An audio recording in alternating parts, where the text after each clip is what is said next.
11 বছর পর নেত্রকোনায় চলছে জেলা বিএনপির সম্মেলন। এতে প্রধান অতিথি দলের স্থায়ী কমিটির সদস্য সালাউদ্দিন আহমদ। নেতাকর্মীদের মাঝে বিরাজ করছে উচ্ছ্বাস। আরও জানাতে যোগ দিচ্ছেন সহকর্মী কামাল হোসাইন। কামাল, দীর্ঘ সময় পর অনুষ্ঠিত এই সম্মেলনে নেতাকর্মীদের উপস্থিতি কেমন দেখছেন? প্রধান অতিথি কি যোগ দিয়েছেন? এখানে কিন্তু উনি মঞ্চে এই মুহূর্তে উদ্বোধনী বক্তব্য দিচ্ছেন বিএনপির স্থায়ী কমিটির সদস্য।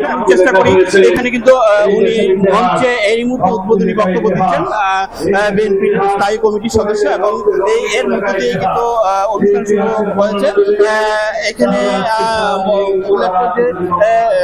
কেন্দ্রীয় নেতৃবৃন্দ উপস্থিত আছেন এবং আমি যদি দেখানোর চেষ্টা করি যে বিএনপির স্থায়ী কমিটির সদস্য সালাউদ্দিন আহমেদ এই মুহূর্তে কিন্তু অনুষ্ঠানের উদ্বোধন ঘোষণা করছেন এবং তিনি উদ্বোধনী বক্তব্য দিচ্ছেন।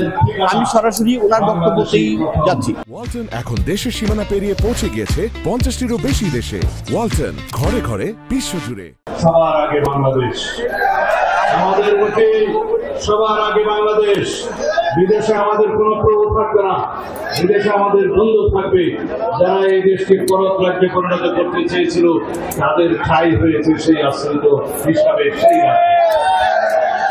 এটাই বাংলাদেশের ইতিহাস।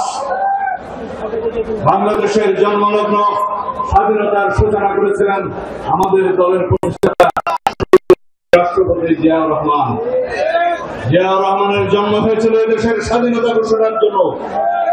জিয়াউর রহমানের জন্ম 1975 সালে এই দেশের স্বাধীনতার সার্বভৌমত্বকে রক্ষা করার জন্য।